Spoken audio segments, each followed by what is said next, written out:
Oi, gente! Bom dia, boa tarde, boa noite, seja o horário que você está parando seu tempinho para me ouvir. Eu abençoo a sua vida em nome de Jesus. Eu profetizo que hoje vai ser um dia muito legal, incrível, que você vai conseguir realizar todos os seus sonhos, todos os seus desejos, todo o seu planejamento para esse dia. Tá bem cedinho aqui, espero que nenhum carro resolva sair essa hora. Deixa eu ver que horas são agora. Deixa eu dar uma olhadinha, são 5h20 da manhã. Na verdade não tão cedinho, eu acordei um pouquinho mais tarde, mas vai dar certo. Vamos ler hoje o Êxodo capítulo 21. Não, Êxodo 22. Ontem nós lemos o 21, que Moisés está explicando para o povo sobre as leis. Além das 10 tábuas, né? Das 10 tábuas não, dos 10 mandamentos, ele tá continuando ensinando o povo, né? Que o povo era totalmente desorientado, eles não sabiam as leis, as regras, não sabiam nada. Igual a gente sabe hoje, né? Naquela época lá, era o comecinho de tudo. Então, ele está explicando cada coisa, cada situação, né? Ontem ele falou sobre os escravos, sobre a violência, sobre o acidente, o que fazer, como pagar e tudo. As penitências lá, as ofertas dos animais que eles tinham que fazer.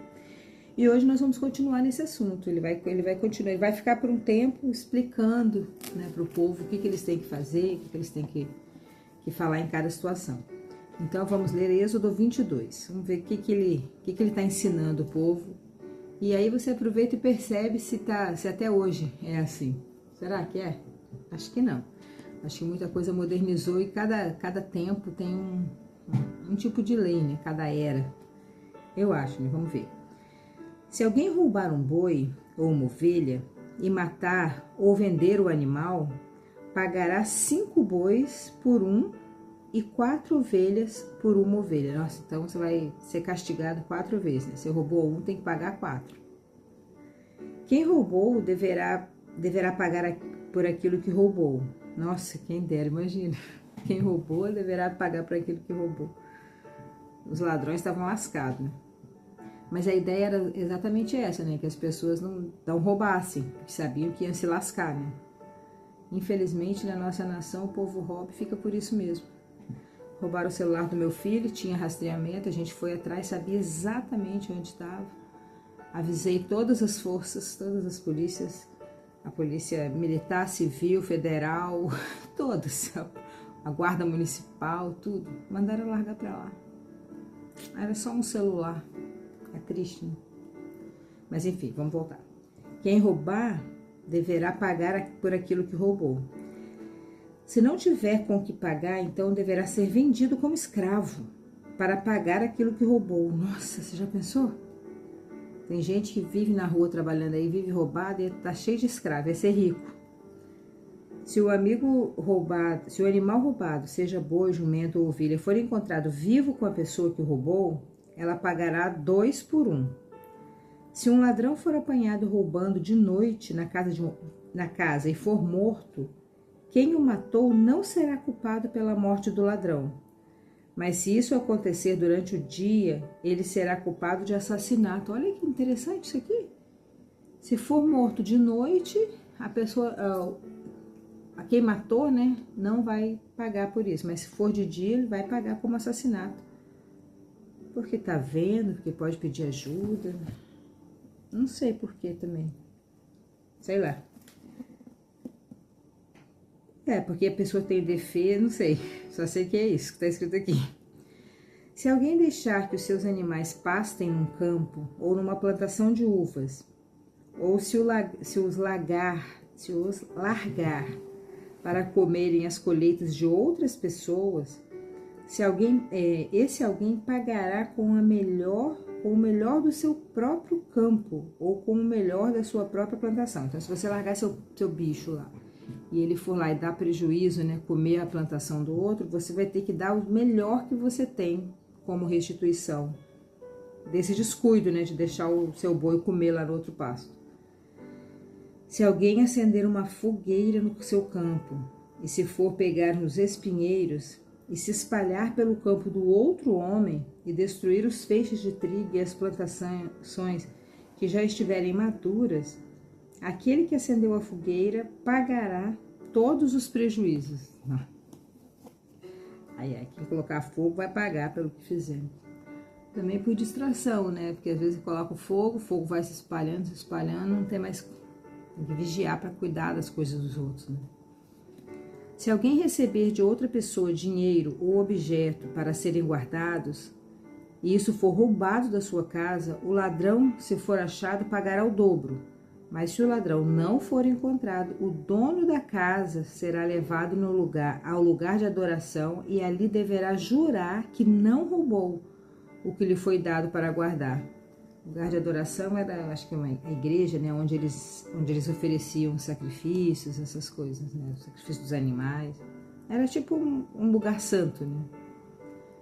Se uma pessoa ficar com um boi, um jumento, uma ovelha, roupas ou qualquer coisa perdida e aparecer alguém dizendo que é dono, o caso deverá ser levado até o lugar de adoração. Aquele que Deus declarar culpado pagará ao dono o dobro. Nossa! Se alguém entregar um animal para o seu vizinho para tomar conta, seja jumento, boi, ovelha ou outro animal qualquer, e o animal morrer ou ficar aleijado, ou se for roubado sem que ninguém veja o roubo, o homem que tomou conta deverá jurar em nome de Deus, o Senhor, que não roubou o animal.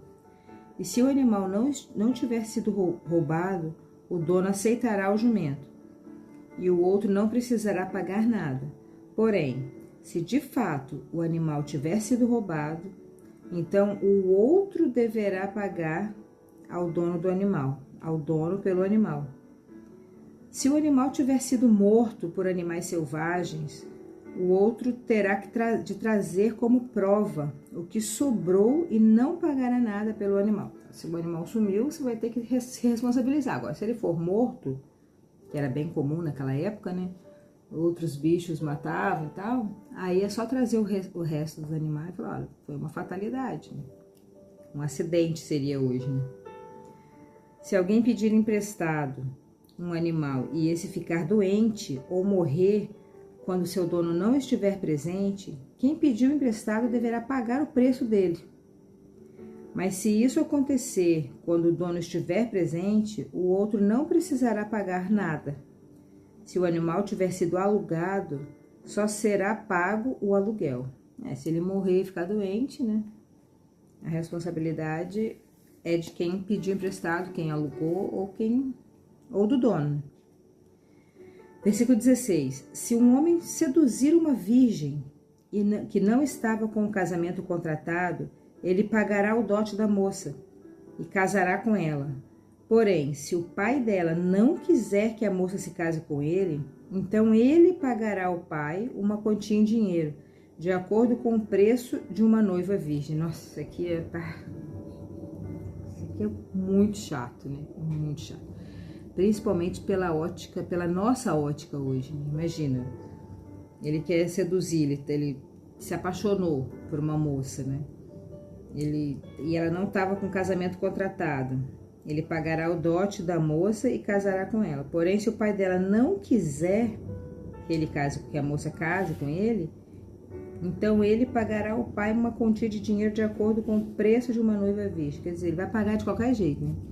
É por isso que esses dias eu estava assistindo uma reportagem muito horrível, gente. Nossa, muito, muito horrível. Não sei onde que eu assisti, em algum canal do YouTube. Que lá na Índia até hoje, eles matam as menininhas. Uma história horrível. Assim, as parteiras, né, esses lugares mais no interior lá da Índia, eles, quando nasce uma moça e a família já tem muitas, né, ou às vezes nem tem também, eles torcem o pescoço das bebezinhas, elas são obrigadas, né, elas são entregadas, né, às parteiras, né, e elas matam as bebezinhas por causa do dote.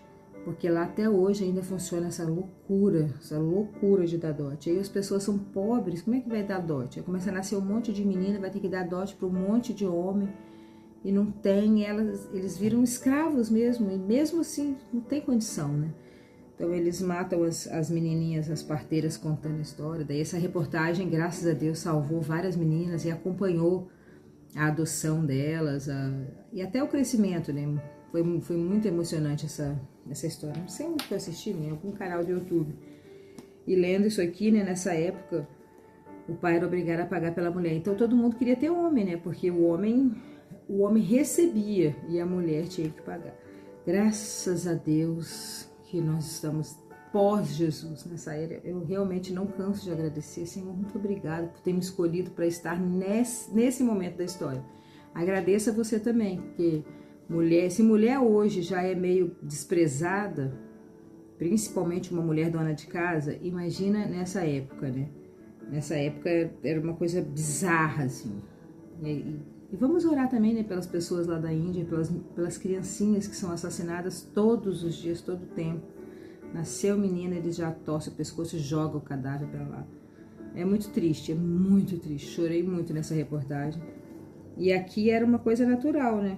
Mas as pessoas não se preocupavam muito com o dinheiro, porque o dinheiro deles era boi, gado, plantas, essas coisas, né? Mas enfim, vamos voltar aqui. Porém, o pai dela não quiser, vai ter que pagar. 18. Mate toda mulher que fizer feitiçaria. É um versículo único. Mate toda mulher que fizer feitiçaria. Aí teve a época A Igreja Católica explica muito sobre isso, né? Sobre as feiticeiras do século XIX, século XX lá, que eles matavam. É uma coisa horrível também, porque também existe o homem feiticeiro, né? Mas eles querem matar só as mulheres. Você vê que a mulher é perseguida desde sempre. Claro que não somos as mais perseguidas, né? A situação, a categoria mais perseguida, né?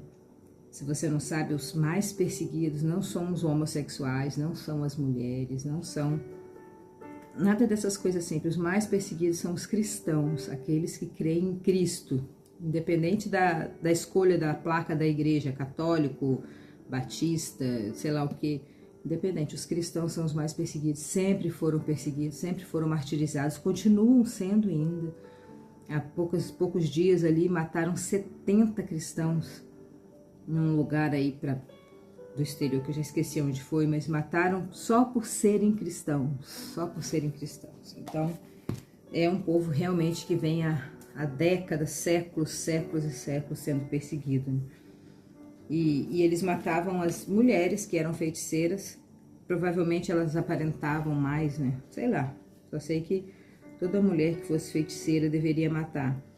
Eu entendo, né? Porque é sobre Cristo, sobre Deus, né? Deus estava escrevendo a história e tal. Eu só não... Hoje, né? Não aceito que seja só mulher, né? Que seja morta por isso. E graças a Deus, mais uma vez, gente, eu não vou cansar de falar isso. Graças a Deus estamos na era pós-Jesus, que Jesus manda a gente amar. E quando a gente ama, a gente não mata. Mesmo que a pessoa tenha outra religião, mesmo que a pessoa seja feiticeira, mesmo que a pessoa seja o que for. O Senhor falou lá nos 10 mandamentos, fala até hoje pra gente não matar. Quando ele fala, ama as pessoas como eu amo vocês, já fala pra gente não matar ninguém e respeitar, né? Então, graças a Deus, obrigado, Jesus, porque a gente tá nessa era e a gente não precisa de matar ninguém pelas escolhas dela. Quem tiver relações sexuais com um animal será morto. Isso aqui também é outra coisa bizarra. Esses dias uma vaca matou um rapaz porque ele foi fazer isso. E Deus que me perdoe, mas eu falei, gente, o senhor mereceu, né? Vai saber quanto tempo que ele tá, né, fazendo essa situação com os bichos lá no pasto, né? Graças a Deus a vaca resolveu, já que ninguém defendeu a vaca, ela mesmo se resolveu lá. Condene à morte toda pessoa que oferecer sacrifícios a qualquer outro Deus e não somente a mim, o Senhor. Não maltratem nem persigam um estrangeiro que estiver morando na terra de vocês. Lembrem que vocês foram estrangeiros no Egito. Esse aqui é de maltratar as pessoas que não são daqui, né? Aqui em Porto Alegre tem muita gente Esqueci o nome do lugar mesmo. Tem muita gente desses lugares que fugiram. Tem na Venezuela também, tem de vários lugares, de Cuba, né? As meninas da Renner, a maioria de Cuba. Mas tem uma raça da África, eu acho, tem muitos. Senegal, lá de Senegal. Eu converso com eles às vezes, tento, né, me comunicar com eles ali na rua. Eles vendem meia, vendem as coisas assim na rua, sabe? Tipo camelô, mas é no chão, é bem diferente.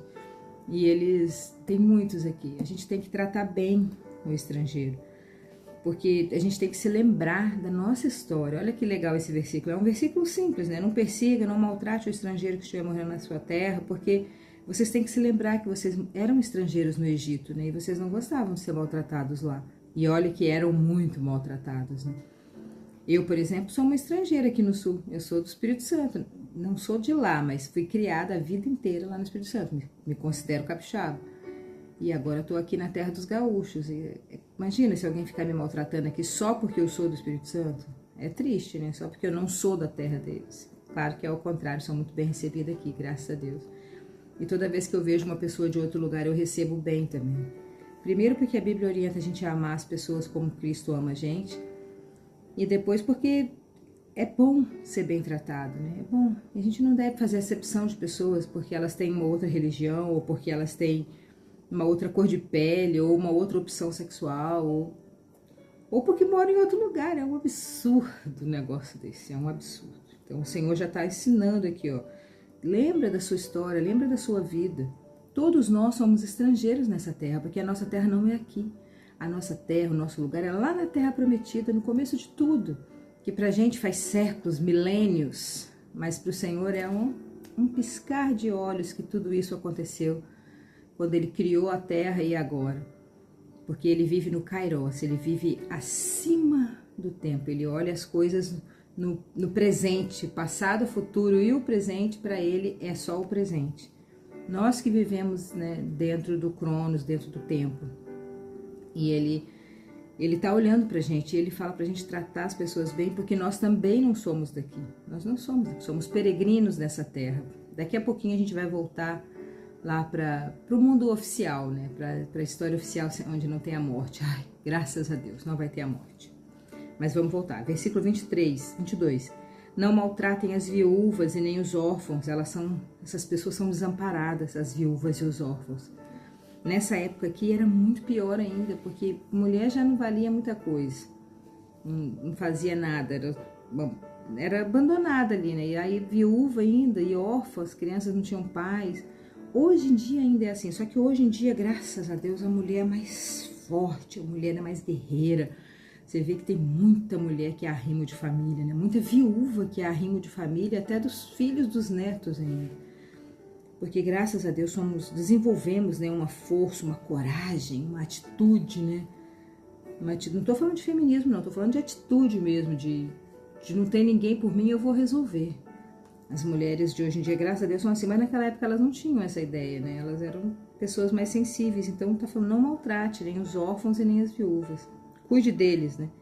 E se vocês os maltratarem, eu, o Senhor, os atenderei quando eles pedirem socorro. E eu ficarei irado e matarei vocês na guerra. As suas mulheres ficarão viúvas e os seus filhos ficarão órfãos. Olha só que legal isso aqui.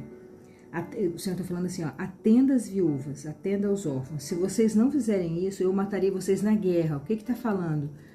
Atenda toda a comunidade, porque poder falar assim, atenda, se você não atender, eu vou matar você. Eu vou te matar, vou te colocar uma doença, vou fazer você morrer de infarto, qualquer coisa. Mas não é assim. Eu vou matar você na guerra, versículo 24. Eu ficarei irado e eu matarei você na guerra, vocês na guerra. Tá falando de um povo todo, porque ninguém vai pra guerra sozinho nessa época aqui. Então vocês, a nossa comunidade, a comunidade toda, tem que cuidar das pessoas que são desamparadas, né?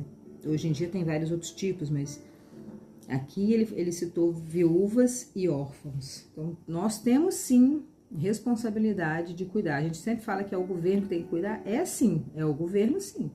Tem que dar escola, alimentação, comida, médico, hospital, moradia. O governo tem que facilitar. Claro que tem gente que se encosta, né? Mas o governo tem sim que facilitar. Mas nós também temos a nossa parte. É muito fácil culpar tudo para lá, culpar os outros e não fazer a nossa parte, né? Então, se você conhece algum órfão, alguma viúva, dê carinho, dê atenção, leve um bolo. Aquela senhorinha que está ali, ó, talvez enferma, na cadeira de roda, na cama, sei lá, uma senhorinha que tem os filhos longe. Olhe para ela, faça alguma coisa, faça uma bondade. Se você não quiser ir lá, não puder ir, mande levar um pacote de pão lá com uma geleia, sei lá, faça uma coisinha, um agradinho. Não custa nada para você isso. Manda levar um bolinho pequenininho, ela vai ficar muito feliz. Com carinho, Clay, por exemplo. Eu faço isso às vezes, gente. Eu faço e é enriquecedor para mim. Eu tenho certeza que sou mais abençoada do que a pessoa que recebe. É uma dica, uma tarefinha para você hoje. Se você conhece alguma pessoa sozinha, não precisa nem ser viúva, às vezes é solteira, nunca casou. Faça um agradinho para ela hoje. Tenha uma ideia, escreva um bilhetinho, mande uma mensagem, sei lá. Dê uma telefonada, né? As pessoas de idade gostam muito de telefone. Dê uma telefonada. Faça diferença na vida de alguém hoje. O Senhor está falando para você cuidar dessas pessoas, para nós cuidarmos, né? Se você emprestar dinheiro a algum pobre do meu povo, não faça como um agiota, que cobra juros. Nossa, aí os agiotas estão lascados. Eu tenho tanta história, gente, toda hora. Deixa eu ver. Já deu 21 minutos, meu Deus, não vou contar. Se você receber a capa do seu vizinho como garantia de uma dívida, devolva-os para que anoiteça. Antes que anoiteça. Se você recebeu a capa do seu vizinho como garantia de uma dívida, devolva antes que anoiteça. Pois a capa é a única coisa que ele tem com que se cobrir quando dorme, para esquentar o seu corpo. Sem a capa, ele não tem nada para se cobrir. Quando ele clamar a mim pedindo ajuda, eu o atenderei, pois sou bondoso. Não rogue pragas contra Deus e não amaldiçoe nenhuma das autoridades do seu povo. Respeito com as autoridades, mesmo que você não goste. Eu sei que é difícil, gente. Eu sei muito que é difícil. Mas a gente tem que, pelo menos, tentar, né? Traga-me no tempo certo as ofertas de cereais, de vinho e de azeite. Entregue-me o seu primeiro filho. Entregue-me o primeiro filhote das suas vacas, das suas ovelhas. Deixe que o primeiro filhote macho fique com a mãe 7 dias, porém no 8º dia ofereça-o a mim. Vocês são um povo separado para mim. Por isso, não comam carne de animais que tenham sido mortos por outros animais selvagens. Deem essa carne aos cães. Então, o Senhor está mostrando tudo certinho, como deve fazer, o que deve fazer, do jeito que deve fazer. Eu falo muito, vocês já perceberam, né? Eu preciso de 1 hora de podcast, 1 hora de leitura bíblica aqui para explicar um a um. Mas eu espero que o Senhor fale do seu coração, né? Essas coisas, essas leis, muitas delas eram só para aquela época, muitas delas a gente pode aproveitar para hoje, como das viúvas, né? Das pessoas, né? Dos estrangeiros. Resumindo tudo isso aqui, ame o seu próximo, faça alguma coisa para fazer o seu próximo feliz. E assim terminamos o capítulo 22 de Êxodo. Um beijão para você, continue comigo, se inscrevam no canal, por favor, isso me ajuda muito. Dê o likezinho aí, ó, onde você estiver, em qual plataforma você estiver. E até amanhã no Êxodo 23. Beijão.